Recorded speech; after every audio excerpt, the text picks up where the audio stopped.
കെട്ടിരിക്ക് വേണ്ടി, അൻസാർ റസൂലിക്ക് വേണ്ടി, ഷാദിലിക്ക് ശിബിലിക്ക് വേണ്ടി ഇല്ല, അവർ കുഞ്ഞനത്തിന് വേണ്ടി ശബ്ദിക്കുന്നു, കുടിശ്ശിക്ക് വേണ്ടി ശബ്ദിക്കുന്നു. ഈ രാജ്യത്ത് ജയിലടക്കപ്പെട്ട 10,000-കണക്കിന് മുസ്ലിം യുവാക്കൾക്ക് വേണ്ടി ശബ്ദിക്കാൻ അവർക്കാവുന്നില്ല. ഇവിടെയാണ് പ്രിയപ്പെട്ടവരെ ഒരു ചിന്തയ്ക്ക് നിങ്ങൾ വിധേയമാക്കേണ്ടത്. Social Democratic Party of India എന്ന പ്രസ്ഥാനത്തിൽ നിങ്ങൾ കണ്ടറിയേണ്ടത് ഒരിക്കലും ഈ രാജ്യത്ത് ഭാരതീയ ജനതാ പാർട്ടി വരാൻ പോകുന്നില്ല. എന്നാൽ നരേന്ദ്രമോദി എന്ന തരംഗം സൃഷ്ടിച്ചുകൊണ്ടിരിക്കുന്നത് ടാറ്റയും ബിർളയും റിലയൻസുമാണ്. നരേന്ദ്രമോദിയെ പ്രധാനമന്ത്രിയുടെ പ്രചാരണത്തിന് വേണ്ടി 300 കോടിയിലധികമാണ് ചിലവഴിച്ചുകൊണ്ടിരിക്കുന്നത്. എന്നിട്ട് പറയും ഐക്യജനാധിപത്യ മുന്നണിയെ ശക്തിപ്പെടുത്തുക എന്നുള്ളത്. നിങ്ങൾ മനസ്സിലാക്കേണ്ടതുണ്ട്, രാജ്യത്ത് 29 സംസ്ഥാനത്ത് എന്നിവിടെയാണ് BJP ഭരിച്ചുകൊണ്ടിരിക്കുന്നത്. ഛത്തീസ്ഗഡിലെ, രാജസ്ഥാനിലെ, ഗോവയിലെ, മധ്യപ്രദേശിലെ, ഗുജറാത്തിലെ ഒരു 5 സംസ്ഥാനത്താണ് ഭാരതീയ ജനതാ പാർട്ടി ഭരിച്ചുകൊണ്ടിരിക്കുന്നത്. ബാക്കി 24 സംസ്ഥാനങ്ങളിൽ കോൺഗ്രസ് ഭരിക്കുന്നു, BSP ഭരിക്കുന്നു, തൃണമൂൽ കോൺഗ്രസ് ഭരിക്കുന്നു, സമാജ്വാദി പാർട്ടി ഭരിക്കുന്നു, DMK ഭരിക്കുന്നു. ഇങ്ങനെ ഭരണം നടന്നുകൊണ്ടിരിക്കുകയാണ്. 24 സംസ്ഥാനത്തോളം BJP അല്ലേ ഭരിക്കുന്നത്. പിന്നെ എങ്ങനെയാ BJP അധികാരത്തിൽ വരാം? ഈ രാജ്യത്തെ മുസ്ലിങ്ങളെ, ദളിതരെ, ആദിവാസികളെ ഭയപ്പെടുത്തി കഴിഞ്ഞ 60 വർഷത്തിലധികം ഈ രാജ്യത്തിലേക്ക് അധികാരത്തിൽ കയറിയ ഐക്യജനാധിപത്യ മുന്നണി അതേ തന്ത്രം ഭരിക്കുന്നു. നരേന്ദ്രമോദിയെ കാണിച്ച് ഭയപ്പെടുത്തുന്നു.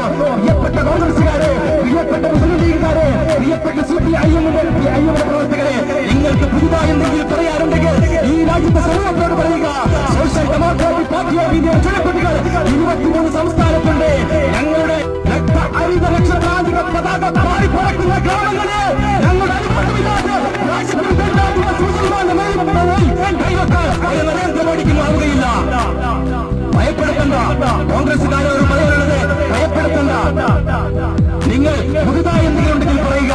ഈ രാജ്യത്തിന് എന്ത് ചെയ്യാൻ സാധിക്കും, ഈ രാജ്യത്തിന് എന്തെല്ലാം മാറ്റങ്ങൾ വരുത്താൻ സാധിക്കും എന്ന് പറയാനും നിങ്ങൾക്ക് പറ്റുമെങ്കിൽ പറയുക. ഇവിടെ പാലക്കാട് തങ്ങളുടെ തോട്ടം വെച്ച് കാണുമ്പോൾ ഒരു പക്ഷേ എന്റെ പാവപ്പെട്ട മുസ്ലിങ്ങൾ കരുതോ തങ്ങളെ MK രാഘവന്റെ കൂടെയല്ലേ വോട്ട് ചെയ്യാം. ആ മൂല്യങ്ങളെ പരിശോധിക്കുന്നതിന്റെ കായികമില്ലത്തെ കെട്ടിപ്പടുത്തുയർത്ത പ്രസ്ഥാനത്തിന്റെ CH പ്രസ്ഥാനത്തിന്റെ ആ ആദർശശുദ്ധി ഇന്ന് എവിടെയാണ് ഈ മുസ്ലിം ലീഗിലുള്ളത്? എവിടെയാണ്?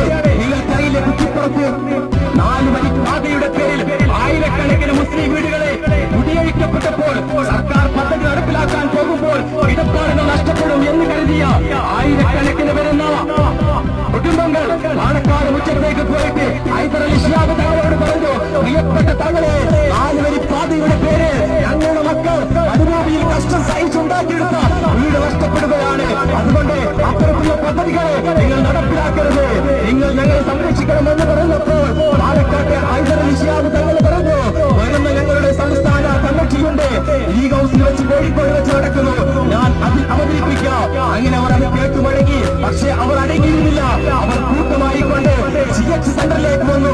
അവർ അവിടെ വന്നുകൊണ്ട് കൈക്കുഞ്ഞുങ്ങളുമായി പെട്ടിക്കരെ തങ്ങളോട് അവരുടെ വേദനകൾ പറഞ്ഞു. അപ്പോൾ നിങ്ങൾ കണ്ടതാണ് ചാനലുകളിൽ, ഇന്നും ഫേസ്ബുക്കിലും വാട്സാപ്പിലും സജീവമാണ്.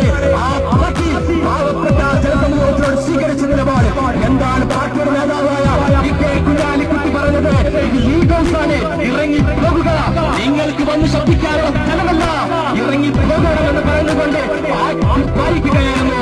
അവർ റോഡിൽ ഇറങ്ങിക്കൊണ്ട് പറഞ്ഞു, ഈ കഴിഞ്ഞ 60 വർഷത്തിലധികം ഞങ്ങളുടെ വല്യപ്പമാർ പിന്തുണച്ചത് UDF-നാണ്, മുസ്ലിം ലീഗിന്റെ പ്രവർത്തകരാണ് ഞങ്ങൾ.